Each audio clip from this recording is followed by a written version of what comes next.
ఈరోజు ఓ ప్రత్యేకమైన సందేశం. గెలవాలి, గెలవాలి, ఎల్లప్పుడూ నువ్వు గెలవాలి. గెలుపు అంటంతో అసలు మానవ జీవితంలో నిజమైన గెలిపేది. ఒక అతను కష్టపడి 10th క్లాస్ పూర్తి చేసుకున్నాడు, ఇంటర్మీడియట్ పూర్తి చేసుకున్నాడు, డిగ్రీ పూర్తి చేసుకున్నాడు. ఎవరో చెప్పారు, దేశంలో అత్యుత్తమమైన ఉద్యోగం ఐఏఎస్, సివిల్ సర్వెంట్ అవటం. నువ్వు కష్టపడి చదువుకున్నాడు. భారతదేశంలో ఉన్నతమైన ఉద్యోగంగా పిలువబడుతున్న సివిల్ సర్వెంట్ అయ్యాడు. నేను గెలిచాను అంటాడు. అలాగని అది గెలుపు కాదా అని నేను అనను, కానీ అది గెలిపే. మానవ జీవితంలో దానికి మించిన గెలుపు ఒకటి ఉంది.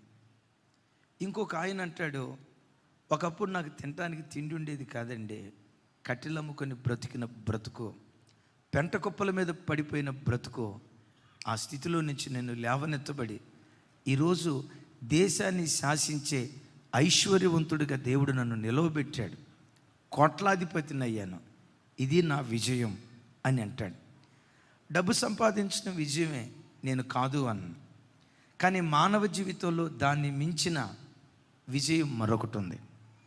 ప్రతి మనుషుడు ఆ విషయములో గెలిచిన వాడై ఉండాలి. ఇంకొక ఆయన అంటాడు, ఒకప్పుడు నా పూర్వ స్థితి ఇది, మా గ్రామంలోని తృణీకరించబడిన కుటుంబం, ఈరోజు అదే గ్రామంలో తలమానికగా దేవుడు నన్ను నిలవబెట్టాడు, మేము గెలిచాం, ఉన్నత స్థితికి వచ్చాం అని మరొక వ్యక్తి మాట్లాడతాడు. అలాగని ఇవన్నీ గెలుపులు కాదు అనేది కాదు నా అభిప్రాయం. మానవ జీవితంలో నిజమైన గెలుపు నిన్ను నీవు గెలిస్తే, నీలో ఉన్న పాపాన్ని నువ్వు గెలిస్తే, నీలో ఉన్న కోపాన్ని నువ్వు గెలిస్తే, నిన్నేలుబడి చేస్తున్న అపవిత్రతను నిజంగా నువ్వు గెలిస్తే, తనలో ఉన్న అపవిత్రతను గెలిచిన వాడే నిజమైన జయవీరుడు. పెద్దలు అంటారు కదా, ఎంట గెలిచి, చెప్పాలి తెలిసిన మాటే కదా, ఎంట గెలిచి చదువులో గెలిచావు. నీ క్యారెక్టర్ గెలవకపోతే ఆ గెలుపు వలన ఉపయోగం ఏముంది? ఉద్యోగంలో గెలిచావు, ఓ ఉన్నతమైన వ్యాపారవేత్తగా, గొప్ప సాఫ్ట్వేర్ ఇంజనీర్గా నువ్వు దీవించబడ్డావు. కన్న తల్లిని ఎలా గౌరవించాలో ఆ సంస్కారం నీకు లేకపోతే ఆ గెలుపు వలన ఉపయోగం ఏముంది? ఓ దైవజనుడిని ఎలా గౌరవించాలో, కన్న తండ్రికి ఎలా విలువివ్వాలో ఆ సంస్కారం మనకు లేకపోతే, గమనించండి, ఈ గెలుపులన్నీ చివరికి శూన్యంగా మిగిలిపోతాయి. ప్రతి మనిషి మొదట తన్ను తాను గెలుచుకొని ఆ తర్వాత లోకాన్ని గెలిచిన వాడై ఉండాలి.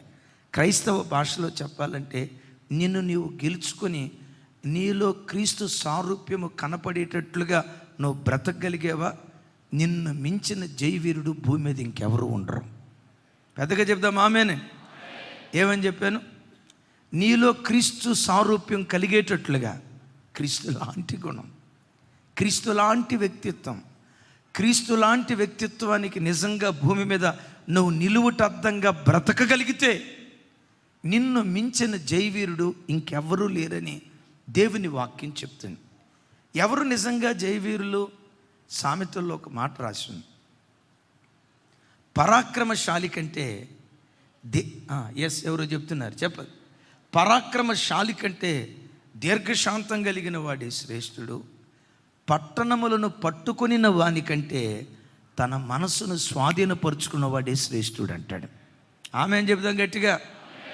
ఏమంటే, నేను పరాక్రమశాలినై గండడినై నన్ను ఎవడైనా ఒక మాట అంటే పెట వాడిని కొట్టి కత్తితో పొడిచి, వాడిని పొడవటం కాదు, వాళ్ళ ఇంటోళ్ళందరినీ పొడిచి, హామాన్గాళ్ళలాగా ఊరోళ్ళందరినీ పొడిచి చంపేశాను అనుకోండి, లోకం అంటది, అబ్బా ఈడేం పరాక్రమశాలిరా అంటది. ఎదుటోడు ఆ మాట నన్ను అన్నా, నాలో ఉన్న ఆవేశాన్ని చంపుకొని, నాలో ఉన్న తొందరపాటును చంపుకొని, మాటకు ప్రతి మాట అనకుండా, దోషణకు ప్రతి దోషణ చేయకుండా, కీడుకు ప్రతి కీడు చేయకుండా నాలో ఉన్న ఆవేశాన్ని చంపుకుంటే నన్ను మించిన పరాక్రమవంతుడు ఇంకెవరు ఉండరు. వాక్యం అంటుంది, పట్టణాన్ని పట్టుకున్న వాని కంటే తన మనస్సును పట్టుకోగలిగిన వాడు. విన్నారు ఈ మాట? తన మనస్సును పట్టుకోగలిగిన వాడు, తన మనస్సును జయించగలిగిన వాడు అసలు సిసలు నిజమైన జయవీరుడు. మీలో కొంతమంది వినుండొచ్చు, మన తెలుగు రాష్ట్రాలలో పేరుగాంచిన ఓ టీవీ మీడియాలో అద్భుతమైన యాంకర్గా పేరు గణించి, ఓ రకంగా ఆ తల్లి పేరు తెలుగు వారికి తెలియదు అని అంటే అతిశయోక్తి కాదేమో. అంత గొప్ప పేరు ప్రఖ్యాతులు సంపాదించిన ఆ తల్లి 7 అంతస్తుల భవంతెక్కి అక్కడి నుంచి దూకి ఆత్మహత్య చేసుకొని చచ్చిపోయింది. 35 సంవత్సరాల వయసు కలిగిన తల్లి. సూసైడ్ నోట్ ఏమి రాసిందో తెలుసా? నా మనసే నా శత్రువు. ఎన్నిటినో గెలిచా, చదువులో గెలిచా, ఉద్యోగంలో గెలిచా, ఈ ఉద్యోగ స్థలంలో ఉన్న కాంపిటీషన్ గెలిచా, ఇవన్నీ గెలవగలిగే కానీ నా మనస్సు నేను గెలవలేకపోతున్నాను. జస్ట్ 4 అక్షరాలు సూసైడ్ నోట్లో రాసిన మాట ఏంటంటే, నా మనసే నాకు శత్రువైంది, మనస్సును గెలవలేకపోతున్నాను. దైవజనమా, క్రైస్తవ జీవితంలో నిజమైన గెలుపు నిన్ను నువ్వు గెలుచుకోగలిగితే, నీలో ఉన్న పాపాన్ని, అపవిత్రతను, చెడును చంపి వాటన్నిటినీ సిలువేసి నీలో క్రీస్తు సారూప్యము కలిగేటట్లుగా ఈ భూమి మీద నువ్వు బ్రతకగలిగితే నిన్ను మించిన విజేత భూమి మీద మరి ఎవ్వరూ ఉండరు. ఇలాంటి గెలుపు దేవుడు మనకిచ్చునుగాక. ఇలాంటి గెలుపు మనుషునికి సాధ్యమేనా? సాధ్యమే. ఎలా సాధ్యం? ఏమీ లేదు. యేసయ్య జట్టులో నువ్వు చేరు, యేసయ్య అడుగుల్లో అడుగులు వేసుకుంటూ వెళ్ళు, ఆయన్ని విడిచిపెట్టకుండా ఆయన్ని వెంబడిస్తూ వెళ్ళిపో, ఆయనే నిన్ను గెలిపిస్తాడు. నేను గెలవాలని నువ్వేదో తలకాయ కింద పెట్టి కాళ్ళు పైకి లేపి నేను గెలవాలని శీర్షాసనం వేసుకోవాల్సిన అవసరంలా. గొలియాతు ఇజ్రాయేలు మీద యుద్ధానికి వచ్చాడు. ఎవరు మేము వెళ్ళమన్నారు. ఒక ఆయన సాహసం చేశాడు గొలియాతుతో యుద్ధం చేయటానికి. ఎవరు ఆయన చెప్పండి? వినపడలేదు. బాల్కనీలో ఉన్న బిడ్డలు కూడా. దావీదు యుద్ధ భూమిలో అడుగుపెట్టాడు. వడిసల రాయితో వేసి ఒక దెబ్బతో కొట్టాడు. గొలియాతు చచ్చిపోయాడు.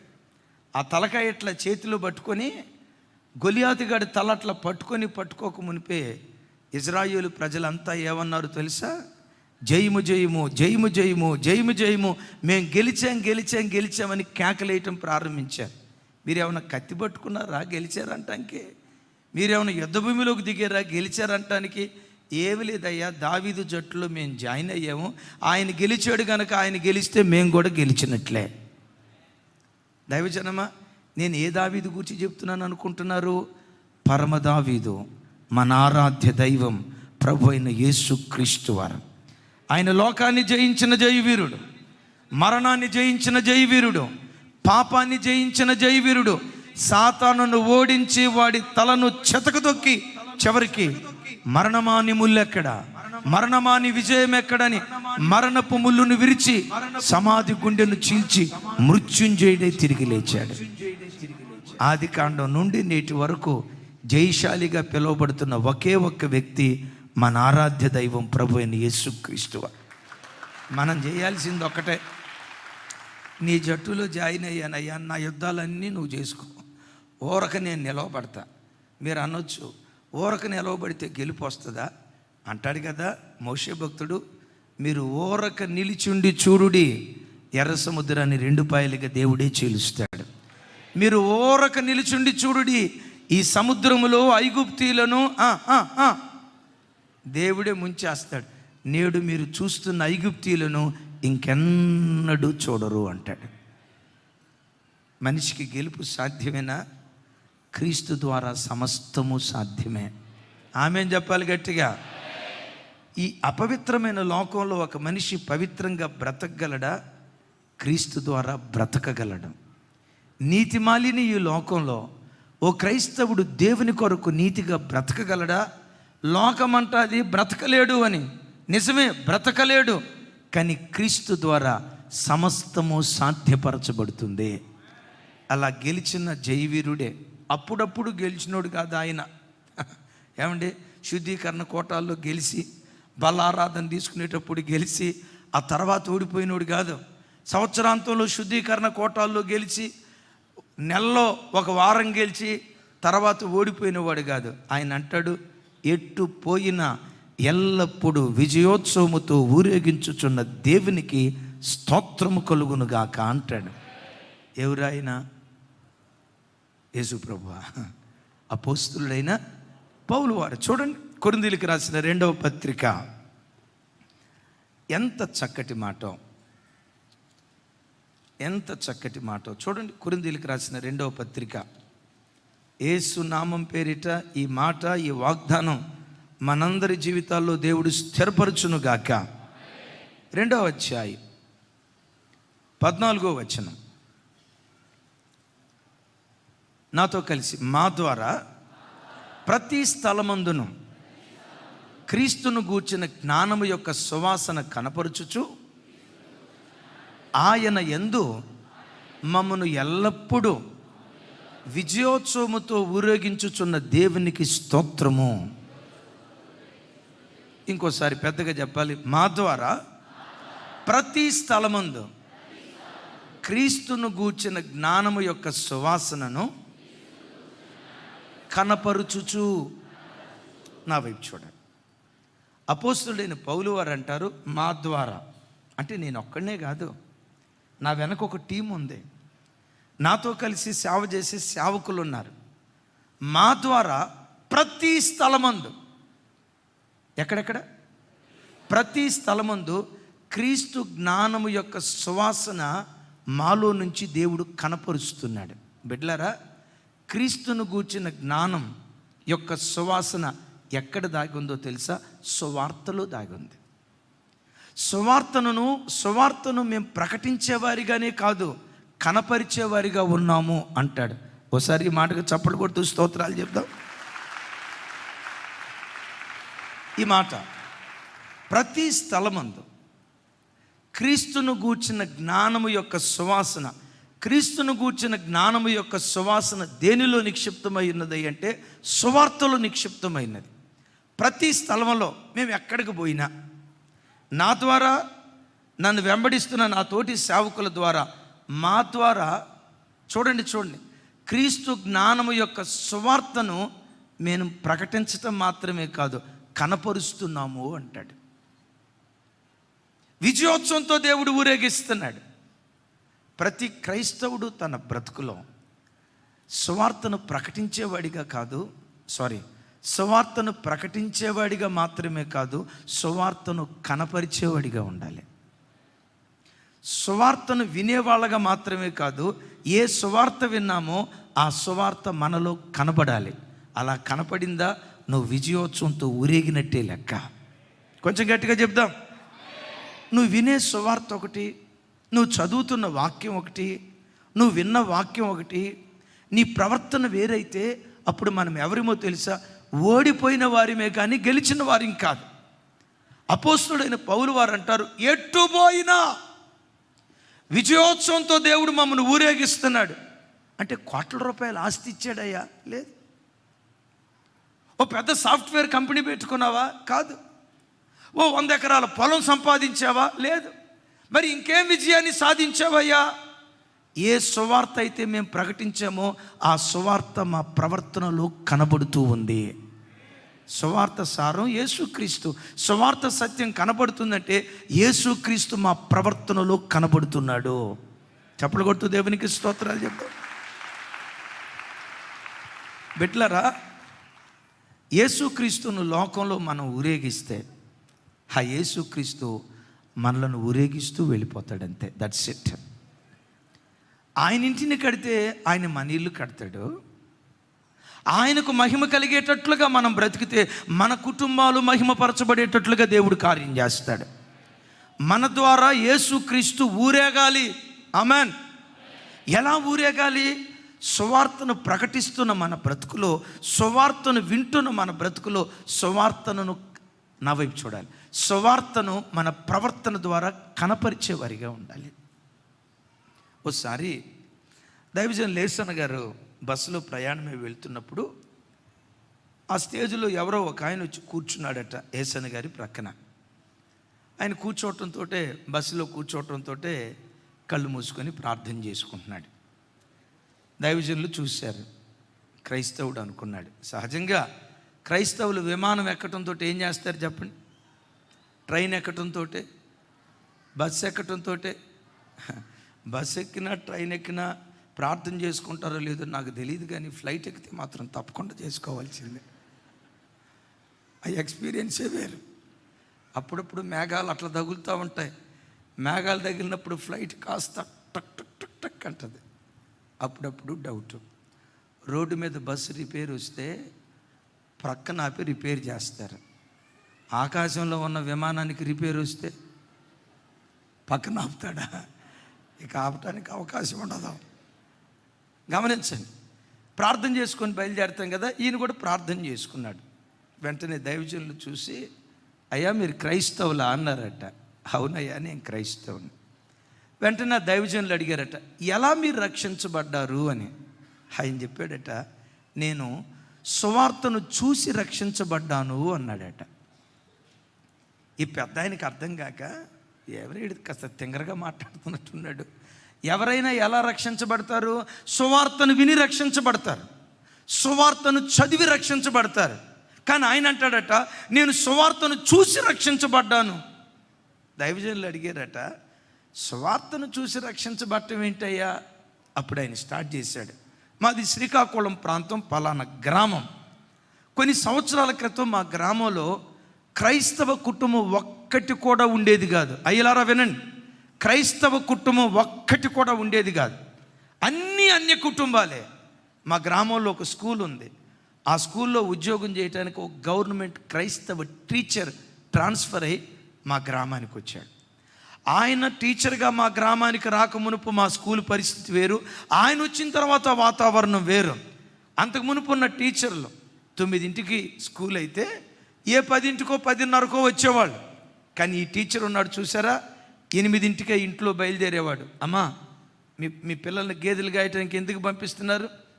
వాళ్ళ పిల్లలు కాదమ్మా, ఎందుకు గేదెలు గాయటానికి పంపిస్తున్నారు? స్కూల్కి పంపించండి, చదువు చాలా విలువైందమ్మా, నేను చదువు చెప్తా, వాళ్ళకి అర్థమయ్యేటట్టు చెప్తా, పిల్లల్ని పంపించండి. ఈనాటి చదువు రేపు వాళ్ళకి దివ్యమైన భవిష్యత్తు వస్తుంది, మీ పిల్లల్ని పంపించనని 8ంటికే ఇంట్లో నుంచి బయలుదేరి ఇంటింటికి వెళ్ళి పిల్లలను స్కూల్లో జాయిన్ చేసేవాడు. ఆయన రాకమునుపు స్కూల్ ఖాళీ, ఆయన వచ్చిన తర్వాత స్కూల్ సరిపోక కిక్కిరిసిపోయి చెట్ల కింద కూర్చుంటున్నారు. ఆయన కూడా పాఠాలు ఎంత శ్రద్ధగా చెప్పేవాడంటే మేము అనుకునేవాళ్ళం, చాలామంది టీచర్లు ఇక్కడ పనిచేశారు కానీ ఈయనలాగా ఇంత నిబద్ధతతో పనిచేసిన టీచర్ని మనం చూడలేదు, ఇంత క్రమశిక్షణ కలిగిన, ఇంత బాధ్యత కలిగిన టీచర్ని మనం చూడలేదు. ఈయన ఎందుకు ఇంత బాధ్యతగా ఉంటున్నాడు? ఆశ్చర్యపోయేవాళ్ళం. అయ్యా మాది పల్లెటూరు. సాయంత్రం అయిందంటే ప్రతి ఇంట్లో ఏదో ఒక గొడవ. విచిత్రం చూడండి, పల్లెటూళ్ళల్లో భార్యాభర్తలకు ఏదైనా గొడవ అయితే ఇంట్లో లోపల నా వైపు చూడాలి, ఇంట్లో లోపల కొట్టుకుంటారా, వీధికి కొట్టుకుంటారా? మీకెడ తెలిసింది? ఒకప్పుడు మందంతా అదే బ్యాచ్. అత్త గోడలకు గొడవ అయిందంటే లోపల కొట్లాడుకునేది ఉండదు, వీధికి రావటం. రావే ముసల్దాన్ని, వీధికి కొట్లాడుకుంటారు. అయ్యా మా గ్రామంలో ఉన్న కుటుంబాలన్నింటిలో ఇదో ప్రత్యేకమైన కుటుంబం. భార్యాభర్తలు కొట్లాడుకోవటం కానీ, పిల్లలు తల్లిదండ్రుల మీద తిరుగుబాటు చేయటం కానీ మేము ఎన్నడూ చూసి ఉండము. అయ్యా ఆ కుటుంబాన్ని చూస్తే భార్యాభర్తలంటే ఇట్లా ఉండాలిరా, తల్లిదండ్రులు పిల్లలంటే ఇట్లా ఉండాలిరా, వాళ్ళ అమ్మా నాన్న గీసిన గీత పిల్లలు దాటరు. ఎంత క్రమశిక్షణ! గ్రామం అంతా ఆ కుటుంబాన్ని గూర్చి పుంకాలుగా కథలుగా చెప్పుకుంటూ ఉండేవాళ్ళు. అందరూ అనుకుంటూ ఉండేవాళ్ళు, అరే ఆ భార్యాభర్తలు ఇంత ప్రేమగా ఉండటానికి కారణం ఏంట్రా, ఇంత ఐక్యంగా ఉండటానికి కారణం ఏంట్రా? మనస్మర్థలే లేకుండా పిల్లలు ఇంత విధేయులుగా బ్రతకటానికి కారణం ఏంట్రా? కథలుగా చెప్పుకుంటూ ఉండేవాళ్ళు. ఓ రోజు మా గ్రామ సర్పంచ్ ఆ టీచర్ గారి దగ్గరికి వెళ్ళి, సార్ మన ఊర్లో చాలా ఇళ్ళు ఉన్నాయి, కానీ ఈ కుటుంబాలన్నింటిలో మీ కుటుంబం ప్రత్యేకమైంది. ఎంత ప్రేమ, ఎంత ఆప్యాయత, ఎంత అనురాగం కలిగి మీరు బ్రతుకుతున్నారంటే ఎందుకు సార్ మీరు ఇంత మంచిగా బ్రతకగలుగుతున్నారు? అప్పుడు ఆయన చెప్పాడట, ఒకప్పుడు మేము చెడ్డోళ్ళమేనయ్యా, యేసుక్రీస్తుని మేము ఆశ్రయించాం. ఆ యేసుక్రీస్తు సువార్త మాలో నాటబడిన తర్వాత మా బ్రతుకులు మారి ఒకప్పుడు చెడ్డవారిగా ఉన్న మేము ఇప్పుడు మంచివారిగా మారిపోయాం. ఇది మా మంచితనం కాదు, కానీ మేము ఆశ్రయించిన దేవుని యొక్క మంచితనం. అంటే ఆ సర్పంచ్ అనుకున్నాడంట, యేసుక్రీస్తుని ఆశ్రయించిన వాళ్ళే ఎంత మంచిగా బ్రతికితే ఆ యేసుక్రీస్తు ఇంకెంత మంచితనం కలిగిన దేవుడో కదనని ఆ గ్రామంలో మొట్టమొదట సర్పంచ్ యేసు ప్రభు నమ్ముకున్నాడట. ఇప్పుడు సర్పంచే యేసు ప్రభు నమ్ముకుంటే ఊర్లో ప్రజలు యదా రాజా కదా, సర్పంచ్ ప్రభు నమ్ముకుంటే గ్రామం ప్రభు తట్టు తిరిగిందయ్యా. ఆ టీచర్ గారు రాకమునుపు ఒక్క క్రైస్తవ కుటుంబం కూడా లేదు. ఈరోజు ఆ గ్రామ పరిస్థితి ఏంటో తెలుసా? ఒక్క అన్యుడు కూడా ఆ గ్రామములో లేడు. గ్రామం అంతా క్రైస్తవ కుటుంబం అని. చెల్లి, నా వైపు చూడు. మీ భార్యాభర్తలు అలా ఉన్నారా? మీ కుటుంబంలో ఐక్యత ఉందా? తల్లిదండ్రుల మాటకు విధేయత చూపే ఆ సాత్వికులుగా దేవుని సన్నిధిలో బ్రతుకుతున్నారా? నేను తెల్లబట్టలు వేసుకొని సాక్ష్యం లేనివాడిగా బ్రతికితే, అమ్మా, ఆర్ఎస్ఎస్ వాళ్ళ ద్వారా, బీజేపీ వాళ్ళ ద్వారా, క్రైస్తవ మత ద్వేషకుల ద్వారా క్రైస్తవ్యానికి కలిగే నష్టం కంటే సాక్ష్యం లేని క్రైస్తవుల ద్వారా సంఘానికి ఎక్కువ నష్టం కలుగుతుంది. జాగ్రత్త. సాక్ష్యం లేని క్రైస్తవుల ద్వారా క్రైస్తవ్యానికి ఎక్కువ నష్టం జరుగుతుంది. నువ్వు వింటున్న సువార్త సత్యం నీలో నాటబడితే అద్భుతం తెలుసా? దేవుని రాజ్యం వ్యాపించటం ప్రారంభిస్తుంది. చప్పలు కొడితే ఈ మాటకు స్తోత్రాలు చెప్దాం. ఇది మీకు అర్థం కాకపోవచ్చు, నేను చదివిస్తాను చూడండి. కొలస్సీలకు రాసిన పత్రిక 1వ అధ్యాయం 6వ వచనం. నాతో కలిసి, ఈ సువార్త సర్వలోకములో ఫలించుచు వ్యాపించుచున్నట్టుగా మీరు దేవుని కృపను గూర్చి విని సత్యముగా గ్రహించిన నాటి నుండి మీలో సహితము ఫలించుచు వ్యాపించుచున్నది. ఆగండి ఇక్కడ, నా వైపు చూడాలి. ఇది మీకు అర్థమయ్యేటట్టు చెప్తాను. ఫలిస్తే వ్యాపిస్తుంది. చెప్పండి ఒకసారి, మరోసారి. ఫలిస్తే వ్యాపిస్తుంది. సువార్త అనే విత్తనాలు నువ్వు విన్నావు కదా. సువార్త అనే విత్తనం నిజంగా నీలో ఫలిస్తే నీ ద్వారా యేసుక్రీస్తు రాజ్యం వ్యాపించటం ప్రారంభిస్తుంది. ఓ గ్రామం, నేను ఆ గ్రామానికి వెళ్ళాను. ఓ రకంగా ఆ గ్రామంలో నేను పెరిగినటువంటి వాడిని, 10వ తరగతి దాకా పెరిగినటువంటి వాడిని. ఈ మధ్య ఆ ప్రాంతంలో సువార్త కోటానికి వెళ్తే ఓ రకంగా ఆ గ్రామంలో ఎన్ని చర్చిలు ఉన్నాయో అన్ని చర్చిలు ఉన్నాయి. ఒకప్పుడు ఆ గ్రామం అంతటికి ఒకటే చర్చి. ఆ చర్చికి వెళ్ళే బ్యాచ్ కూడా ఎక్కువ శాతం నామకార్థులే. కానీ ఈరోజు ఆ వాతావరణం, ఆ గ్రామం చూస్తూ ఉంటే భక్తికి నిలువుటద్దం. ఒక పెద్ద చర్చి. ఆ పాస్టర్ గారు నన్ను వాళ్ళ ఇంటికి జస్ట్ కాఫీ తాగటానికి పిలిచారు. నేను అడిగాను, ఇంత పెద్ద మందిరం ఎట్లా ఏర్పడిందయ్యా? వాళ్ళు చెప్తూ మా గ్రామంలో హాస్టల్లో పనిచేయటానికి మరీదాస్ అనే ఒక ఆయన వచ్చాడయ్యా. ఆయన ఒకప్పుడు తాగుబోతుగా అంటే పెద్ద తాగుబోతేం కాదు, కానీ ముఠా రాజకీయాలు బాగా చేసేవాడు. గొడవలంటే కాలు ముందు దివ్వేవాడు, నాటకాలు వేసేవాడు. ఒక్కళ్ళు కాదు, సకల కళా కోవిదుడు. ఓ దైవజనుడు ఈ ప్రాంతానికి వచ్చినప్పుడు వాక్యం అందించాడు. ఆ వాక్యం విని తాగుబోతనాన్ని విడిచిపెట్టాడు. ఆ వాక్యం విని నీతి కలిగిన వాడిగా బ్రతకటం ప్రారంభించాడు. ఆ వాక్యం విని కొట్లాట్లకు దూరంగా, గ్రూపులకు దూరంగా, గ్రామాలలో ఉండే రాజకీయాలకు దూరంగా ఉంటూ ఓ నెమ్మది పరుడుగా బ్రతుకుతూ ప్రతిరోజు తన ఇంట్లో ప్రార్థన చేసుకునేవాడయ్యా. ఆయన్ని చూసి, ఒరే, యేసు ప్రభు నమ్ముకుంటే బ్రతుకులు ఇట్లా మారతాయిరా, తాగుబోతుళ్ళు మారతారా, గొడవలు మారేవాళ్ళు మారతారా అని ఆయన ఒక్కడిని చూసి మా గ్రామంలో కొన్ని వందల మంది ప్రభుతోటి తిరిగారయ్యా. ఆయన ద్వారా ఒక సంఘం ఏర్పడింది. ఈరోజు ఆ సంఘంలో ప్రతి ఆదివారం 400 మంది ప్రజలు కూడుకుని ప్రభువుని ఆరాధిస్తున్నారయ్యా. ఈ 400 మందికి ఇన్స్పిరేషన్ ఒక్క వ్యక్తి. నువ్వు వినిన సువార్త విత్తనం నీలో ఫలిస్తే చెప్పాలి. నీవు వినిన సువార్త విత్తనం నీలో ఫలిస్తే, సింపుల్. విత్తనం ఉందండి, మామిడి విత్తనం ఉంది. ఆ మామిడి విత్తనాన్ని భూమిలో విత్తినప్పుడు అది చచ్చింది అనుకోండి, విత్తనం చచ్చింది అనుకోండి, ఇక దాని ద్వారా వ్యాపించే కార్యక్రమం జరుగుతుందా? చూడండి, ఆ విత్తనం వేసినప్పుడు విత్తనం ఫలించి విత్తనంలో నుంచి మొక్క, ఆ మొక్కలో నుంచి మొలక, ఆ మొలకలో నుంచి చెట్టు వచ్చింది అనుకోండి, చెట్టులో నుండి ఎన్ని మామిడికాయలు వస్తాయి? చాలా. అంతే కదా మరి, చాలా మామిడికాయలు వస్తాయి కదా. ఆ మామిడికాయ దీన్ని టెంక ఏం చేస్తాం? 1000 కాయలు వచ్చినాయి ఆ సంవత్సరం. ఓ 10 సంవత్సరాలు లెక్కేసుకోండి. 1000 ఇంటూ 10. అమ్మ నూజివీడు చెప్పు తల్లి. అమ్మ మామిడి చెట్టుకి ఎన్ని కాయలు వస్తాయి తల్లి?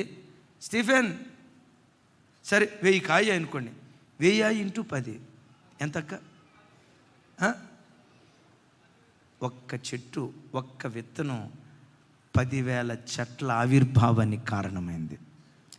దేవుని సువార్త విత్తనం నిజంగా నాలో ఫలిస్తే, నీలో ఫలిస్తే, నీ ఒక్క దాని ద్వారా జాతులు ప్రభు తట్టు త్రిప్పబట్టానికి దేవుడు కృప చూపిస్తాడు. వంశాలు ప్రభు తట్టు త్రిప్పబట్టానికి దేవుడు కృప చూపిస్తాడు. తమ్ముళ్ళారా, మిమ్మల్ని కించపరచాలని కాదు, అయ్యా నా వైపు చూడండి, నా చేతులెత్తి దండం పెట్టి చెప్తున్నా. ఇంత క్రమంగా మందిరానికి వచ్చి కూర్చున్నారు కదా, ఈ క్రమశిక్షణ కదా దేవుడు మనకు నేర్పింది. ఇంత క్రమంగా మందిరానికి వచ్చి కూర్చున్న నీవు కాలేజీకి వెళ్ళిన తర్వాత ఒక అమ్మాయిని చూసి నువ్వు పోకిరి మాట మాట్లాడేవనుకో, ఒక అబ్బాయిని చూసి పోకిరి మాట మాట్లాడేవనుకో, నువ్వు ఉద్యోగ స్థలంలో ఆల్రెడీ నీకు పెండ్లి అయిపోయింది, ఓ మంచి భర్త ఉన్నాడు, ఆడెవడితోనూ వెకిలిగా మాట్లాడేవనుకో, నా వైపు చూడాలి, వాడు ఎవరితోనూ వెకిలిగా మాట్లాడేవనుకో, వాడు ఎవరితోనో అపవిత్రంగా నువ్వు ప్రవర్తించావనుకో, నీ ఒక్కదాని చెడ్డ బ్రతుకు ద్వారా నా దేవుడు అవమానపరచబడుతున్నాడు. సిగ్గు లేకుండా బ్రతికిన నీ రోత బ్రతుకు, సాక్ష్యం లేకుండా బ్రతికిన నీ రోత బ్రతుకు, వాక్యం విన్నా దులుపుకొని వెళ్ళిపోయే నీ దరిద్రపు వ్యక్తిత్వం, మహోన్నతుడైన దేవుడు అన్య ప్రజల మధ్యలో ఎగతాళి చేయబడుతున్నాడు. నేనంట, నీ ద్వారా ఎన్నడూ ఎప్పుడు, నీ ద్వారా దేవుని నామం ఎన్నడూ ఎప్పుడు మహిమపరచబడునుగాక. నేను ఎప్పుడు చెప్తా కదా, ఒకవేళ నీ కుటుంబం ద్వారా దేవునికి అవమానం రాబోతుందంటే, రేపు రాబోతుందంటే, ఈ రాత్రే చావును కోరుకో. దేవుని నామానికి అవమానం తెచ్చేటట్లుగా బ్రతికేదానికంటే, కొంతమంది అంటారు కదా, రా క్రైస్తవులు ఆదివారం చర్చికి వెళ్తారు, తెల్ల బట్టలు వేసుకుంటారు, బైబిల్ పట్టుకుంటారు, కుటుంబంగా మందిరానికి వెళ్తారు, కానీ ఇంటికి వచ్చిన తర్వాత కొట్లాడుకుంటారండి. భార్యాభర్తల మధ్య సమాధానం ఎక్కడది? అది వాళ్ళ అమ్మాయి చూడు, రోజుకొకడు బండి మీద ఎక్కెళ్ళిపోతే, వాళ్ళ అబ్బాయి చూడు, వాడికి ఒక నీతి విలువ లేదని, నీ ఒక్కటి రోత బ్రతుకును బట్టి, మన రోత బ్రతుకును బట్టి, సువార్త సత్యం మనలో ఫలించకపోవటాన్ని బట్టి దేవుని యొక్క రాజ్యం విస్తరించలేకపోతుంది. అందుకని పౌలు గారు అంటాడు, మీలో ఫలించుచు, చెప్పాలి, మీలో ఫలించుచు యేసుక్రీస్తు జ్ఞానము యొక్క, నా వైపు చూడండి, యేసుక్రీస్తు జ్ఞానము యొక్క సువాసన సువార్త. యేసుక్రీస్తును గూర్చిన జ్ఞానం అంటే, యేసుక్రీస్తు ఎట్టివాడు? ఎన్నో విషయాలు చెప్పుకుంటూ వెళ్ళొచ్చు. యేసుక్రీస్తు అని అనటంతో 2 ప్రామాణికం, మరి ప్రాముఖ్యంగా, ఒకటి ప్రేమ, రెండవది పరిశుద్ధత. ఒకటి ప్రేమ. ఆ యేసుక్రీస్తు మన పట్ల ప్రేమ కలిగి ఆయన మన కొరకు ఏం చేశాడో అది లోకంలో నువ్వు చేయగలిగితే, సువార్త విత్తనం నీలో ఫలించినట్లే, అప్పుడు యేసుక్రీస్తును విజయోత్సవంతో నువ్వు ఊరేగించినట్లే, ఆయనను నువ్వు ఊరేగిస్తే ఎటు పోయినా దేవుడు నిన్ను ఊరేగించడం ప్రారంభిస్తాడు. దేవుని కండిషన్ మీరు ఎరుగుదురు కదా, నన్ను ప్రేమించు వారిని, చెప్పాలరా తల్లి, నన్ను ప్రేమించు వారిని నేను ప్రేమిస్తా, నన్ను ఘనపరచు వారిని, నన్ను ఘనహీనపరిచే వారిని, సింపుల్. ఆయనను ఊరేగిస్తే నమ్ము ఈ మాట, ఓ సేవకుడుగా నా బ్రతుకులో నేను నా యేసును ఊరేగిస్తే, నా ప్రవర్తన ద్వారా, నా మాట తీరు ద్వారా, నా సాత్వికం ద్వారా ఒక్క మాటలో చెప్పాలంటే యేసుక్రీస్తు గుణగణాలు నా జీవితంలో నేను కనపరిస్తే ఎట్టు పోయినా విజయోత్సవంతో దేవుడు ఊరేగిస్తూ ఉంటాడు. చెప్తా, నేను నా దేవుని కాళ్ళ కింద వేసుకొని తొక్కితే, నా కాళ్ళ కింద వేసుకొని తొక్కితే నా బ్రతికేమైపోతావు అనయ్య.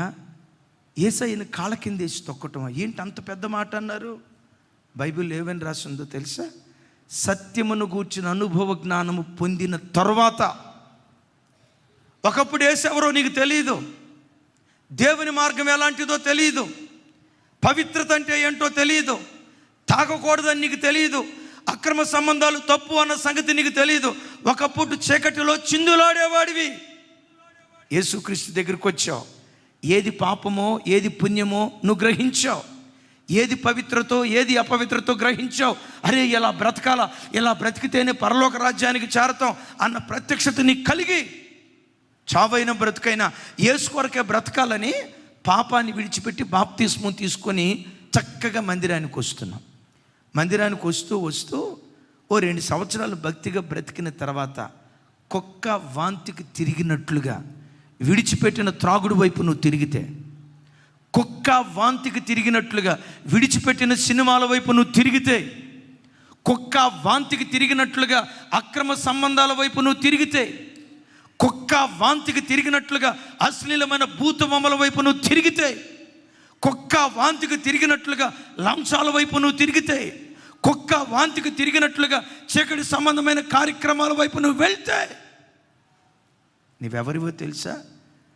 యేసయ్యను బాహాటంగా సిలువ వేస్తూ నీ కాళ్ళ కిందేసి తొక్కుతున్నటువంటి, నేను ఇక ఆ మాట చెప్పలేను, నీ కాళ్ళ కిందేసి త్రొక్కుతున్నటువంటి ద్రోహివి ద్రోహివి ద్రోహివి.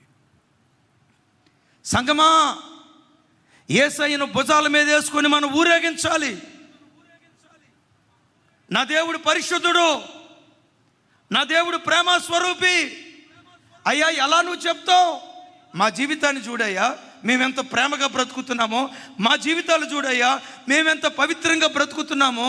నీ ప్రవర్తనే ఒక సువార్తగా మారాలి. పెద్దగా చెప్దాం ఆమేన్.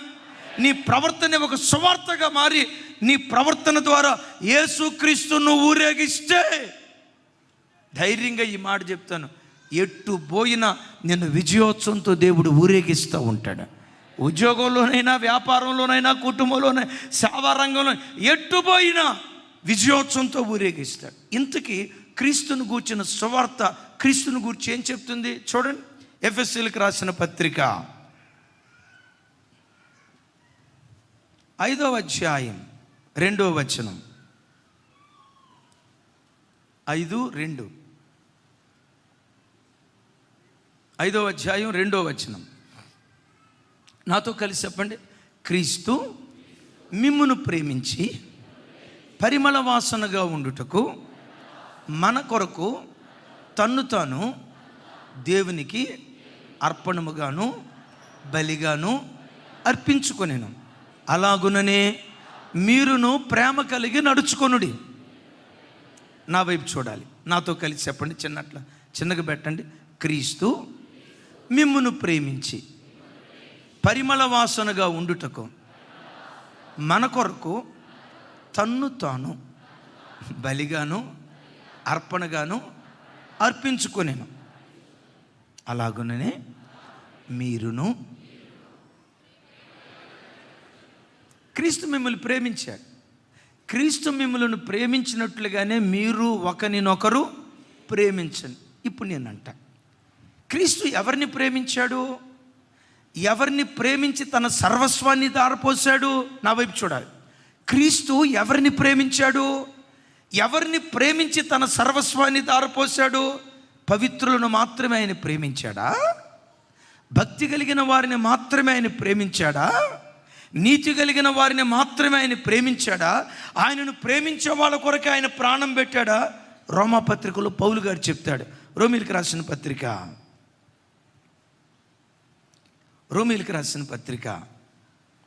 5వ అధ్యాయం 5వ వచనం నుంచి 11వ వచనం వరకు. రోమా, నాతో కలిసి చెప్పండి. మనకు అనుగ్రహించబడిన పరిశుద్ధాత్మ ద్వారా దేవుని ప్రేమ మన హృదయములలో కుమ్మరించబడి ఉన్నది. ఎలయనగా మనం ఇంకా బలహీనులమై ఉండగా క్రీస్తు యుక్తకాలమున భక్తిహీనుల కొరకు చనిపోయెను. ఎవరి కొరకు చనిపోయాడు? బలహీనుల కొరకు చనిపోయాడు. ఎవరి కొరకు చనిపోయాడు? భక్తిహీనుల కొరకు చనిపోయాడు. 6వ వచనం, 8వ వచనం. రైట్. అయితే దేవుడు మన యొడల తన ప్రేమను వెల్లడిపరచుచున్నాడు. ఎట్లనగా మనం ఇంకనూ పాపులమై ఉండగా క్రీస్తు మన కొరకు చనిపోయెను. కాబట్టి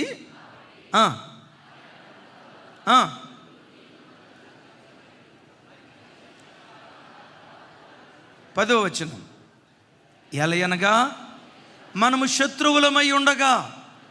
నా వైపు చూడండి. యేసయ్య ఎవరిని ప్రేమించి ఎవరి కొరకు తన ప్రాణాన్ని ధారపోసాడు? ఇక్కడ 4 స్టేట్మెంట్స్ ఇస్తాడు. ఏంటో తెలుసా? నంబర్ 1, మనం బలహీనులమై ఉండగా. నంబర్ 2, మనం భక్తిహీనులమై ఉండగా. నంబర్ 3, మనం పాపులమై ఉండగా. నంబర్ 4, ఆయనకు శత్రువులమై ఉండగా. ఎవరి కొరకు యేసయ్య తన ప్రాణాన్ని ధారపోసాడు? చివరి మాట చెప్పండి సార్. ఎవరి కొరకు చనిపోయాడు? ఎవరి కొరకు ఆయన ప్రేమను పంచాడు? ఆఖరి రక్తపు బొట్టు వరకు ఎవరి కొరకు ఆయన రక్తాన్ని చిందించాడు? శత్రువు కొరకు ప్రాణం పెట్టాడు. శత్రువు కొరకు తాను బలిగాను అర్పణగాను అర్పించుకున్నాడు. ఈరోజు మనిషి పరిస్థితి ఏంటో తెలుసా? శత్రువును ప్రేమించడం దేవుడు ఎరుగు. ఖాళీ పూర్తి చేయండి మీరే. మీరు పూర్తి చేయాలి. మనిషి మనస్తత్వం జాకబన్నా, మనిషి మనస్తత్వం ఎట్లుంటుంది? శత్రువును ప్రేమించడం దేవుడు ఎరుగు. మిత్రుణ్ణి ప్రేమించటం కూడా చేతగాని కుసంస్కారి మనిషి. పాలు పోసినోడే పాము కాటేస్తున్నట్లుగా మేలు చేసిన వాడికి కూడా కీడు చేసే వ్యక్తిత్వం మనిషిది. కానీ క్రీస్తు వ్యక్తిత్వం ఎలాంటిదో తెలుసా? మేలు చేసిన వారికి మేలు చేశాడు, మరి విశేషంగా శత్రువు కొరకు ప్రాణం పెట్టాడు. బిడ్డ, నిన్నెవరైనా ఒక్క మాట అంటే నీకు ఏమంటారు? అది మీకు తెలుసు కదమ్మా, మీకు తెలియదు ఏం కాదు కదా. రసమంట కోపం వచ్చి నెల రోజుల పాటు మాట్లాడటం, గెట్టాటం, నైజాంతా వంట కూడా చేయదు అక్క. మావోడు కర్రీ పాయింట్లో కూర తెచ్చుకొని, బిర్యానీ పాయింట్లో బిర్యానీ తెచ్చుకొని, ఇక మావోడు మధ్యప్రదేశ్ ఉంటుంది చూసారా, గొడుగు పెరిగినట్టు పెరిగిద్ది. మధ్యప్రదేశ్ అంటే ఏమనుకున్నారు? ఉత్తరప్రదేశ్ అంటే ఇది. మధ్యప్రదేశ్ అంటే పొట్ట, గొడుగు పెరిగినట్టు పెరిగిద్ది మొత్తం. ఏం బ్రదరు ఏంటి అట్ట అయిపోయావంటే ఏం చెప్తావులే అన్న. చూడండి, ఒక మాట అంటే నేను అంటాను, వాక్యం వింటున్నాం, సువార్త విత్తనాలు పడుతున్నాయి, ఫలించట్లా. ఏవేలు గ్రంథంలో అంటాడు మట్టి, నా వైపు చూడాలి, ఏవేలు గ్రంథంలో అంటాడు మట్టి పెడ్డల క్రింద విత్తనాలు కుళ్ళిపోతున్నాయి. దైవజనుడు ప్రతి ఆదివారం సువార్త విత్తనం విత్తుతున్నాడు. ప్రతి అరుణోదయపు దినాన సువార్త విత్తనం విత్తుతున్నాడు. టీవీ ఆన్ చేస్తే చాలు, యూట్యూబ్ ఆన్ చేస్తే చాలు, ఎన్నో సువార్త విత్తనాలు నీ హృదయ క్షేత్రంలో పడుతున్నాయి. కానీ కొందరి హృదయాల్లో ఫలించట్లా, కుళ్ళిపోతున్నాయి వాక్యపు విత్తనాలు. తల్లి, నా వైపు చూడు. సువార్త విత్తనం నీలో కుళ్ళిపోయిందో, ఫలించి వ్యాపించిందో ఒక్కటే సింపుల్. నువ్వు ఈ మాట అనాలి, భూమి మీద ఎవ్వరూ నాకు శత్రువులు లేరు. నాకెవ్వరూ శత్రువులు లేరు, నేను అందరినీ ప్రేమిస్తాను. భూమి మీద నాకు శత్రువు అంటే వాళ్ళు ఎవరు లేరు. గడిచిన కొన్ని రోజుల నుంచి ముఖం మార్చుకొని, అవధం దాగిన మొహంలాగా పెట్టుకొని, వారం 10 రోజుల నుంచి నేను మాట్లాడకుండా పలకకుండా అలిగిన వ్యక్తి ఒక్కళ్ళు కూడా లేరు అని నువ్వు అనగలిగేవు అంటే సువార్త విత్తనం నీలో ఫలించినట్టే లెక్క. ఒకసారి మిమ్మల్ని అడుగుతాను, మీలో ఎంతమంది బాప్తిస్మం తీసుకున్నారో? బాప్తిస్మం తీసుకున్న వాళ్ళందరూ టకామని చేతుల పైకి ఎత్తండి, దించేయండి. ఆదివారం మీలో ఎంతమంది చర్చికి వస్తారో? చర్చికి వచ్చే వాళ్ళు చేతులు ఎత్తండి. అన్నయ్య నాకు ఎవరి మీద శత్రుత్వం లేదన్నయ్య. శత్రుత్వం అనే పదానికి నా డిక్షనరీలోనే దాని అర్థం లేదా, అర్థం దొరకదన్నయ్య. భూమి మీద నాకు శత్రువులు అంటూ ఎవరు లేరు. గడిచిన కొన్ని రోజుల నుంచి ఎవరితో మాట్లాడకుండా మొహం మార్చుకొని అట్లా నేను బ్రతకలేదన్నా. అందరూ నాకు మిత్రులే అన్న వాళ్ళు చేతులు పైకి ఎత్తని ఒక్క చేయి పైకి లేచిన పోల్దండేసి ఫోటో తీసి రేపు ఈనాడు పేపర్లో ఎంత ఖర్చు అయినా నేను నేర్పిస్తా. అబ్రాం గారు కుళ్ళిపోతుంది సార్ విత్తనం, కుళ్ళిపోతుంది విత్తనం, చర్చికి వస్తారా? మరి అదేం గ్రూపులు, ఈ అక్క అంటే ఆ అక్కకు పడదాం అంటే ఇక్కడ కాదు, మామూలుగా చెప్తున్నా. ఈ అక్క అంటే ఆ అక్కకు పడదాం, ఈ అన్న అంటే ఆ అన్నకు పడదాం, ఆ అన్న పాట పాడతాం అంటే కింద కూర్చున్న మా వాడి హృదయం తొక్కమని ఉడుకుతూ ఉంటుంది. ఆయనే పాట పాడాలా, ఈయనే ప్రార్థన చేయాలా, ఆయనే అక్కడ నిలవబడాలా. ఒకే చర్చిలో ఉంటారు సార్, ఒకే రొట్టె తింటారు సార్, ఒకే పాత్రలో తాగుతారు, ఒకరికొకరు పడనటువంటి పరిస్థితి. కనపడేటప్పుడు మాత్రం అక్క ప్రైజ్ ద లార్డ్ అక్క. వినేవాళ్ళు అనుకుంటారు, అబ్బా ఏమి ప్రేమరా నాయన, వీళ్ళిద్దరూ గాబ్రియేలు మిఖాయేలు అనుకుంటా ఎంత ప్రేమగా మాట్లాడుతున్నా అని అనుకుంటారు. కొంచెం దాటి వెళ్ళిపోయిన తర్వాత, ఆ అక్కట్ల దాటిపోయిన తర్వాత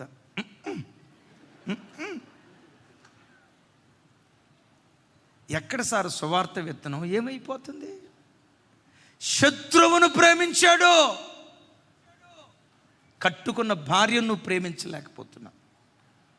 శత్రువును ప్రేమించాడు, ఆ మంచి భార్యనిచ్చిన అత్తమామలు ప్రేమించలేకపోతున్నా. శత్రువును ప్రేమించాడు, కట్టుకున్న భర్తకు ప్రేమను పంచలేకపోతున్నాం. శత్రువును ప్రేమించాడు, ఆ మంచి భర్తను 20 సంవత్సరాలు పెంచి 25 సంవత్సరాలు పెంచి పెద్ద చేసిన అత్తకు గ్లాసుడు మంచినీళ్ళు ఇవ్వటానికి నీకు చేతులు రావట్లా. సువార్త విత్తనం కుళ్ళిపోతుంది. నీకులాగా సాక్ష్యం లేకుండా బ్రతుకుతున్న క్రైస్తవులను బట్టే దేవుని నామం అన్య ప్రజల మధ్యలో అవమానపాలైపోతుంది. ఏమి ఎక్కడ చూసినా మందిరాలు కిక్కిరిచిపోతున్నాయి సార్. మా మందిరం సరిపోవట్లేదు, నాకు కూడా ఇక రేపో మాపో నాలుగో ఆరాధన స్టార్ట్ చేయాలనిపిస్తుంది. ఆమెనా? అలా వ్యాపిస్తుందంటే దాని అర్థం ఏంటో తెలుసా? సువార్త విత్తనాలు మీలో ఫలిస్తున్నాయి అని దాని అర్థం. గట్టిగా చెప్దాం ఆమేన్. నేనంట చర్చికి వస్తాడు, మందిరంలో పరిచర్య చేస్తాడు, నా దగ్గరకు వచ్చినప్పుడు బాబు అనంటే అన్నా అన్నా అన్నా అని గడగడ వణుకుతాడు. మంచిదే. ఇంటికి వెళ్ళిన తర్వాత పరిస్థితి ఏంటో తెలుసా? నాన్న గడగడ వణికిస్తాడు వీడు. ఇదొక అద్భుతమైన కృప. సువార్త విత్తనాలు ఏమైపోతున్నాయి? శత్రువు కొరకు ప్రాణం పెట్టాడు. యేసయ్య ఎంత గొప్పోడో తెలుసా? ఆయనకు అప్పగించిన వారిలో ఎవరిని కోల్పోవటానికి దేవుడు ఇష్టపడలా. ఆఖరి క్షణం వరకు ఇస్కరియోతు యోధాను కూడా బ్రతికించుకోవాలనుకున్నాడు. ఆమేన్. పెద్దగా చెప్దాం ఆమేన్. యేసయ్య ఎంత సంస్కారవంతుడో, ఎదుటివాడిని గాయపరచడానికి దేవుడు 1కి 10 సార్లు ఎంత ఆలోచిస్తాడో. యేసయ్య మహోన్నతమైన వ్యక్తిత్వాన్ని అద్దం పట్టే, నా వైపు చూడాలి, యేసయ్య మహోన్నతమైన వ్యక్తిత్వాన్ని అద్దం పట్టే దివ్యమైన సందేశం, దివ్యమైనటువంటి సన్నివేశం లార్డ్ సప్పర్, ఆఖరి ప్రభురాత్రి భోజనం. ప్రభురాత్రి భోజనంలో 12 మంది కూర్చున్నారు. ఇస్కరియోతు యోధ ఆల్రెడీ 30 వెండి నాణ్యాలకు చెప్పాలి అమ్మ చెప్పాలరా తల్లి, 30 వెండి నాణ్యాలకు బేరం ఆడుకొని వచ్చాడు, కూర్చున్నాడు. మా వాడు ఎట్లా కూర్చున్నాడు తెలుసా? రైట్ రాయల్గా, ఏమీ తిరగని ఏమీ తెలియని అమాయకుల్లాగా. యేసు ప్రభు తర్వాత అంత నీతిమంతుడు మావోడి అన్నట్లు భలే డీసెంట్గా వచ్చి కూర్చున్నాడు. చూడండి, వాడు బేరమాడిన సంగతి యేసయ్యకి తెలుసా తెలీదా? 30 వెండి నాణ్యాలకు అమ్మిన సంగతి యేసయ్యకి తెలుసా తెలీదా? ఇంత తెలిసిన తర్వాత అందరూ కూర్చుంటే ఒక మాట అంటాడు, మీలో ఒకడు నన్ను అప్పగించబోతున్నాడు అన్నాడు. ఏమన్నాడు? ఈ 12 మందిలో యోధ అప్పగించబోతున్నాడు అని చెప్పొచ్చు కదా, చెప్పాడా? డెఫినెట్గా మనమైతే ఆ స్థానంలో రే నయ్యగారి నంగి ఏమి ఎరగని అమాయకులాగా వచ్చి కూర్చుంటావా దుర్మార్గు కూడా. ముందు ఒక మాట వెనకొక మాట, రే దరిద్రుడా 30 వెండి నాణ్యాలకు అమ్ముకొని ఏమి ఎరగని దేవదూతలాగా వచ్చి పో ఇక్కడి నుంచి అనేవాళ్ళం కదా. తప్పు చేసినోడిని కూడా మాటలతో నలుగురు మధ్యలో కించపరచడానికి యేసయ్య ఇష్టపడలా. ఏమన్నాడు? మీలో ఎందుకు ఆ మాట అన్నాడు తెలుసా? ఈ మాట వినటంతో అయ్యో నేనే కదా అని పశ్చాత్తాపడితే క్షమించుదాం, గుండెల్లో చేర్చుకుందాం. వీడు చేసిన తప్పు వీళ్ళకి తెలిస్తే చులకనగా చూస్తారు కదా. రేపు చూడండి చులకనగా చూస్తారు కదా, ఎగతాళిగా చూస్తారు కదా. రేపు నిలవబడి ప్రసంగం చేసేటప్పుడు నీ ప్రసంగం ఆపరా, ఒకప్పుడు నీ అదే చెప్పమ్మా, ఒకప్పుడు నీ బతికేంటో మాకు తెలీదా, ఆపరా అని ఎక్కడ యోధాను చులకనగా అనుకుంటారేమోనని నలుగురు మధ్యలో యోధాను చులకన చేయటానికి దేవుడి ఎంత సంస్కారవంతుడు చూడండి. దేవుడు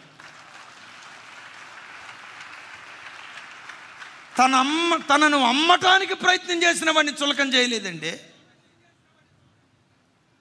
ప్రక్కనే ఉండి గోతులు దవ్విన వాడిని చులకన చేయడానికి ఇష్టపడలేదండి. ఈ ప్రేమ ఎంత గొప్పది, ఈ ప్రేమ ఎంత గొప్పది, ఈ ప్రేమ ఎంత గొప్పది. గోతులు తవ్విన వాడి విషయంలో మౌనమా? బిడ్డలారా, ఒక్కరిని కోల్పోవటానికి ఇష్టపడలా. మీతో కూడా ఒక మాట అంట, సంఘంలో కానీ కుటుంబంలో కానీ జీవితంలో ఎవరిని మనం కోల్పోవటానికి ఇష్టపడకూడదు. మనకందరూ కావాలి, మనం అందరి వారిగా ఉండాలి. నేను అన్నమాట పెద్దగా చెప్పండి.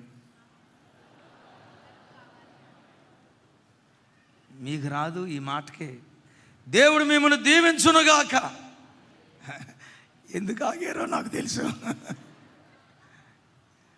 నేనేం చెప్పాను చెప్పండి ఇందాక. మనకందరూ కావాలి, మనం అందరి వారిగా ఉండాలి. చివరికి నిన్ను ద్వేషించిన శత్రువు కూడా నీ వాడై ఉండాలి. చెప్దా మేమన్? దేవుడు మనకు నేను ఎప్పుడు ప్రభువుని అడిగేది, దేవా రైట్. అపోస్తులైన పౌలు వారు సేమ్ యేసయ్య స్పిరిట్, యేసయ్య ఆత్మ కలిగినటువంటి వాడే. తనకు అప్పగించిన వారిలో ఎవరిని కోల్పోవటానికి ఆయన ఇష్టపడలేదు.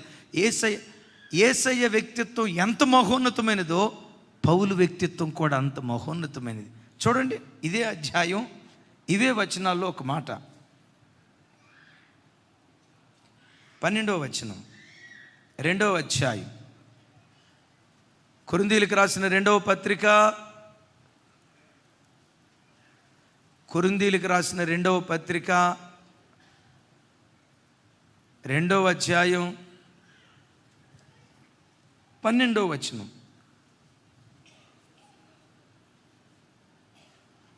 నాతో కలిసి చెప్పండి. క్రీస్తు సువార్త ప్రకటించుటకు నేను త్రోయకు వచ్చినప్పుడు ప్రభునందు నాకు మంచి సమయము ప్రాప్తించి ఉండగా సహోదరుడైన తీతు నాకు కనబడనందున నా మనసులో నెమ్మది లేక వారి యొద్ద సెలవు తీసుకొని అక్కడి నుండి మాసిదోనియాకు బయలుదేరి తిని. ఒకసారి చూడండి, త్రోయలో సువార్త ప్రకటించడానికి దేవుడు ద్వారాలు తెరిచాడు. ఆమేన్. నా వైపు చూసి చెప్పాలి ఆమేన్. త్రోయలో సువార్తను ప్రకటించడానికి దేవుడే ద్వారాలు తెరిచాడు. పౌలు ఎక్కడ మీటింగ్ పెట్టినా కుప్పలుగా తండోపతండాలుగా ప్రజలు వస్తున్నారు. వేల మంది ప్రజలు వస్తున్నారు. ఓ విస్తారమైన జనవాహిని. కళ్ళ ముందు, నా వైపు చూడాలి, కళ్ళ ముందు వందల వేల కొలది ఆత్మలు కూర్చొని వాక్యం వింటున్నారు. వాళ్ళందరినీ చూస్తున్నప్పుడు గతంలో త్రోయికి వచ్చినప్పుడు పౌలును పదే పలకరించి ఒక యవనస్తుడు ఉన్నాడు. ఆయన పేరు తీతు. ఇంతమంది మధ్యలో ఒక్కడు కనపడలేదట. ఇంతమంది మధ్యలో, పెద్దగా చెప్పాలి, ఇంతమంది మధ్యలో పెద్దగా చెప్పాలి తల్లి, ఇంతమంది మధ్యలో ఏమంటే వేల కొలది ప్రజల మధ్యలో 3 ఖండాలు కదిలించిన సేవకుడు, 2 ఖండాల్లో అడుగుపెట్టి వాక్యం అందించిన వాడు రాజుల్నే మార్చాడా, అధికారులనే మార్చాడా, అధిపతుల్నే మార్చాడా, సామాన్యుల్నే మార్చాడా, సామంతుల్నే మార్చాడా, లక్షల కొలది ప్రజలను ప్రభు తట్టు తిప్పాడు. ఎక్కడికి వెళ్ళిన విపరీతమైన ఫాలోయింగ్, లక్షల మంది ఆయన్ని వెంబడిస్తూ ఉంటే ఒక్కడు కనపడకపోతే ఇలా అనుకోవాలా, ఆడొక్కడు ఏమనాలి, అదే పోతే ఎంత వస్తే ఎంత, ఆడు తొక్కడా. ఇంత విస్తారమైన జనం నాకుంది. ఎంత విస్తారమైన జనం ఉంది, వాడు వస్తే ఎంత పోతే ఎంత అని తీతును తృణీకరించడానికి జనబలాన్ని చూసి పౌలు అడుగు వేయాల. 99 గొర్రెలు తనతో ఉంటే 99 గొర్రెలను విడిచిపెట్టి తప్పిపోయిన ఒక్క గొర్రె కోసం వెతుక్కుంటూ వెళ్ళాడే, ఆ కాపరి లాంటి లక్షణం కలిగిన వాడు అపోస్తలుడైన.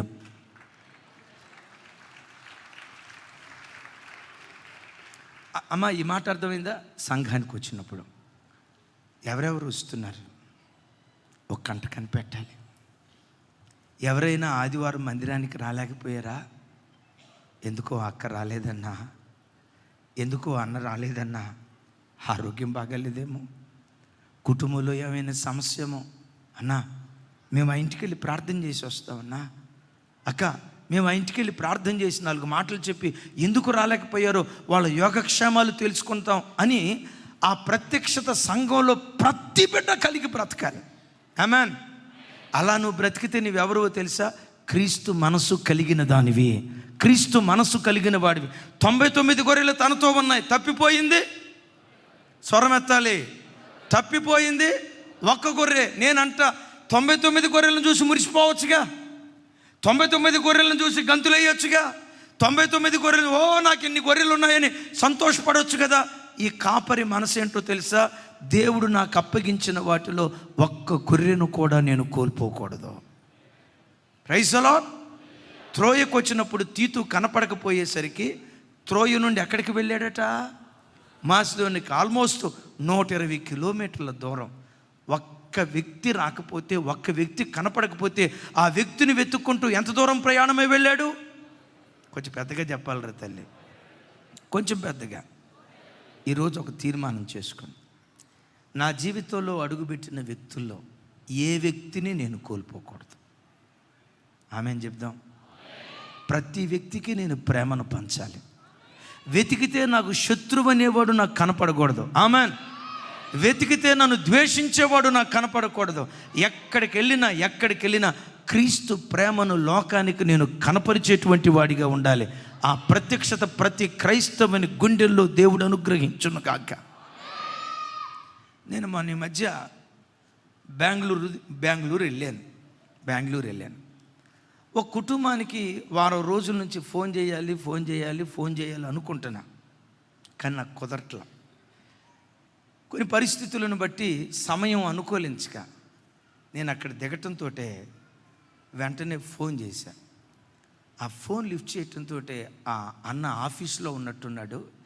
లిఫ్ట్ చేసి గడగడ అన్న మీరు బెంగళూరులో ఈరోజు బెంగళూరు మీటింగ్ కదా, ఇక్కడ ఉపవాస ప్రార్థన ముగించుకుని వెళ్ళారు కదా అన్న, మీరు ఏంటి ఇప్పుడు ఫోన్ చేశారు అన్నారు. అన్న, వారం రోజులు బట్టి మీకు ఫోన్ చేయాలి అనుకుంటున్నా, మీతో మాట్లాడాలనిపించి చేశానన్న అంటంతో ఆ అన్న ఏడ్చుకుంటా అంటాడు, ఇన్ని వేల మంది కుటుంబాలలో, ఇన్ని వేల కుటుంబాల్లో నాలాంటి అభాగ్యుని కూడా గుర్తుంచుకొని, చాలా పేద ఆయన చిన్న కెమికల్ ఫ్యాక్టరీలో పనిచేస్తాడు, చాలా పేద స్థితిలో బ్రతుకు. నాలాంటి అభాగ్యుడిని కూడా మీరు గుర్తుకు తెచ్చుకొని నాకు ఫోన్ చేశారే, ఏదేదో చెప్తున్నాడు.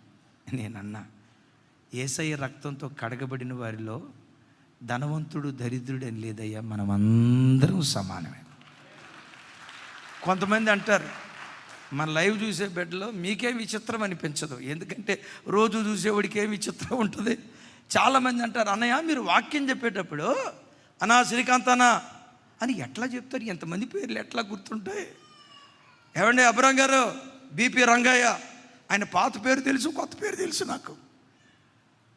అన్న ఇంతమంది పేర్లు ఎట్లా ఉంటాయి?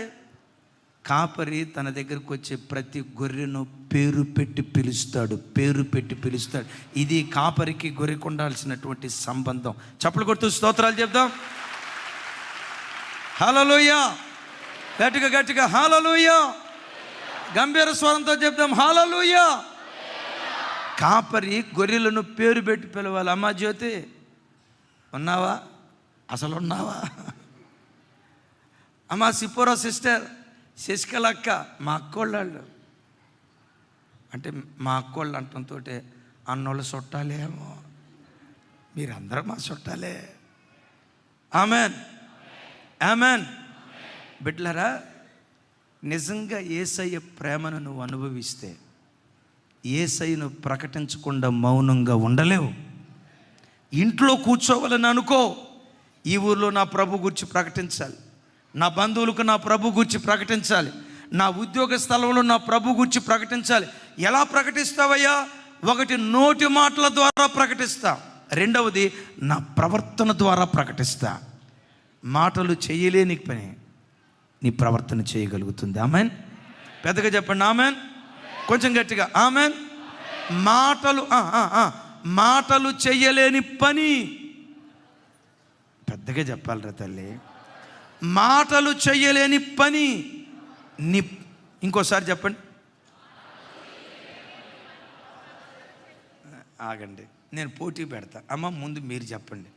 మిమ్మల్ని ఎందుకు చెప్పమంటున్నానంటే, ఆర్టీసీ బస్సు ఎక్కేవనుకో పెద్ద స్లోగన్ రాసి ఉంటుంది, స్త్రీలను గౌరవించడం మన సాంప్రదాయం, వాళ్ళకి కేటాయించిన సీట్లలో కూర్చోబెడదామని రాసి ఉంటుంది కదా. అందుకని మీరు చెప్పండి. ఏం చెప్పండి. Ready, 1 2 3 start. ఇంటికాడ గొంతులు తెచ్చుకోండి అమ్మా. ఇంటికాడ మాటలు చేయలేని పని.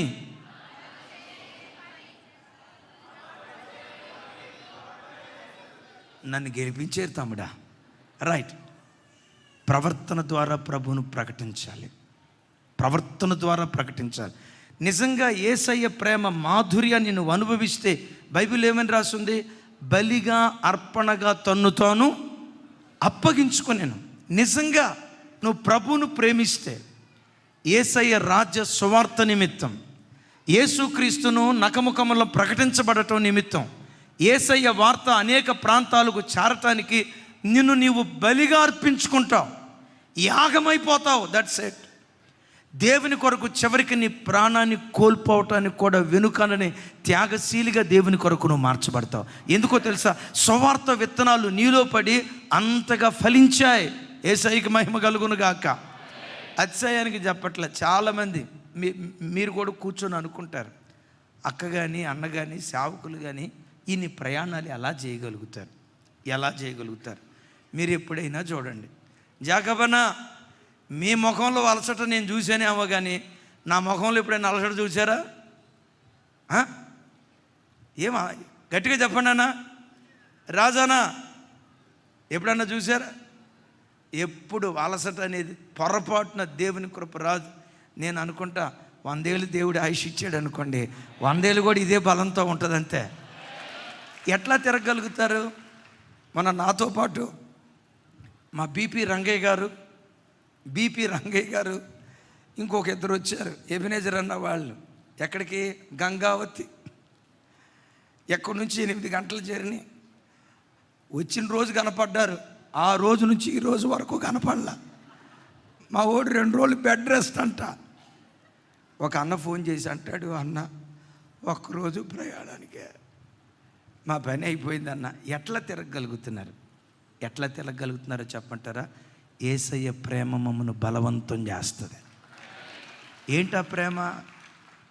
ఊరు పేరు లేని అనామకులం, ఊరు పేరు లేని వాళ్ళం. మనకే మినిస్ట్రీ బ్యాక్గ్రౌండ్ లేదు, ఫ్యామిలీ బ్యాక్గ్రౌండ్ లేదు, ధనబలం, జనబలం, కులబలం, ఏ బలం లేదు. ఎప్పుడు చెప్తా కదా, ఊరు పేరు లేని మనలను దేవుడు లేవనెత్తి ఈరోజు ఊరూర విజయోత్సవంతో దేవుడు ఊరేగిస్తున్నాడు. మీకు నిద్రపోవాలని అనిపించదా? రెస్ట్ తీసుకోవాలని అనిపించదా? 4 రోజులు కాస్త కంఫర్ట్గా ఉందామని అనిపించదా అని అంటే ఖచ్చితంగా చెప్తాను, అనిపించదు. ఎందుకు అనిపించదో చెప్పమంటారా? సేవకు వచ్చే ప్రతి సేవకుడికి ఇలాంటి సేవ చేయాలనేది ఒక కళ. It's dream. ఇది ఒక కళ. ఇన్ని 100 మందికి దేవుని వాక్యాన్ని ప్రకటించాలి, ప్రభు కొరకు ఇన్ని 1000 మందిని ప్రభు కొరకు రక్షించాలి, ఇన్ని గ్రామాలు వెళ్ళాలి, ఇన్ని పట్టణాలు వెళ్ళాలి, ఇన్ని సువార్త కోటాలు ఏర్పాటు చేయాలని సేవలో అడుగుపెట్టిన ప్రతి సేవకుడి ఇది కళ. నేను అంటాను, ఆ కళ మన నిజ జీవితంలో దేవుడు నెరవేరుస్తున్నప్పుడు నిద్రపోవాలనే ఆలోచన ఎట్లా వస్తుంది? రెస్ట్ తీసుకోవాలనే ఆలోచన ఎలా వస్తుంది? ఎంతోమంది సేవకులు లేని భాగ్యం దేవుడు మనకిచ్చినందుకు ఇదే ఒక పండగలాగా మారిపోద్ది అంతే. మరోసారి ఈ మాట చెప్తున్నాను, ఇలాంటి సేవ చేయలేని కళ. ఇప్పుడు ఈ సేవకుల పిల్లలు ఎక్కడ కూర్చున్నారు? స్టేజ్ మీద కూర్చున్నారు. మన రాజన్న వాక్యం చెప్పాడు, కామారెడ్డిలో వాక్యం చెప్పాడు. ఆయన వయసు ఎంతనైనా అనేది 60 70 ఎంత? వదిలే, దాచుకో. చిన్నపిల్లడు సార్, 25 28. అదే మెదకులో చాలామంది సేవకులు ఉన్నారు. అట్లాగని నేను వాళ్ళకి కించపరచట్లేదు సుమే. సేవకు వచ్చి ఒక సేవకుడి కలది. ఆ కళ్ళ ముందు దేవుడు నెరవేరుస్తూ ఉంటే నిద్ర ఎట్లా వస్తుంది? సుఖపడాలని ఆలోచన ఎట్లా వస్తుంది? మన మీటింగ్లో యవన బిడ్డలు, ఆడపిల్లలు, సేవకురాలు పాటలు పాడారు. వేల మంది ప్రజల మధ్యలో సేవకు వచ్చిన ఒక సేవకురాలి కలది. ఆ కళ్ళ ముందు నెరవేర్చబడతా ఉంటే అక్క తోగాలనిపిస్తుందా? ఓగాలనిపిస్తుందా? జోగులాంబ ఉంటుందా? ఉండదు. సమయమందు అసమయమందు ఆయన్ను ప్రకటించుకుంటూ వెళ్తూ నేనంట ఒక మంచి సేవకుడు. అలాగని అందరి జీవితంలో అలా నెరవేర్చబడాలని ఏం కాదు. హాస్పిటల్లో చనిపోయిన దానికంటే, ఇంట్లో మంచమేన చనిపోయిన దానికంటే, నిలబడి వాక్యం చెప్తా ఆ ఫుల్ ఫిట్ మీదే ప్రాణం విడిస్తే అంతకు మించిన భాగ్యం ఇంకోటి ఏది ఉండదు. Praise the Lord. అపోస్తలుడైన పౌలు వారు అంటారు, మేము ఆయన ఊరేగిస్తున్నాం. ఎలా? ఎవరిని కోల్పోకుండా శత్రువును కూడా ప్రేమించేటట్లుగా మమ్మల్ని మేము బలిగా అర్పణగా అర్పించుకుంటూ ప్రేమను మా ప్రవర్తన ద్వారా చాటి చెప్తున్నాం. ఆయనను ఊరేగిస్తున్నాం కనుక ఆయన మమ్మల్ని ఊరేగిస్తూ ఉన్నాడు. చప్పలు కొడుతూ దేవునికి స్తోత్రాలు చెప్పి నేను ఇక్కడ ముగిస్తా. వచ్చే వారం మరలా దీన్ని కంటిన్యూషన్ చేస్తా. మన జీవితంలో ఆయనను ఊరేగిస్తే ఎటు పోయినా నిన్ను ఊరేగిస్తాడు ఆయన. హిజ్కియా రాజైన వెంటనే దేవుని మందిరాన్ని బాగు చేశాడు. అనారోగ్యం వచ్చింది, ప్రార్థన చేశాడు, దేవా నన్ను బాగు చేయి. ఏమని ప్రార్థన చేశాడో తెలుసా? దేవా నీ ఇల్లు పాడైతే నేను మౌనంగా ఉన్నానా? నీ ఇల్లు బాగు చేశానుగా, మరి నా ఊళ్ళు పాడైతే నువ్వు బాగు చేయవా? నీ ఇంటిని నేను బాగు చేసినట్టుగా నా ఒంటిని నువ్వు బాగు చేయి అన్నాడు. మారు మాట మాట్లాడకుండా, హిజ్కియా నీ కన్నీళ్ళు నేను చూచా, నీ ప్రార్థన నేను విన్నా, 15 సంవత్సరాల ఆయుష్ నీకు పొడిగిస్తూ ఉన్నా. హిజ్కియాని ఎందుకు బాగు చేశాడో తెలుసా? హిజ్కియా దేవుని ఇంటిని బాగు చేశాడు కనుక అతని ఒంటిని దేవుడు బాగు చేశాడు. ఒకే మాట, అర నిమిషం నా తట్టు చూడండి.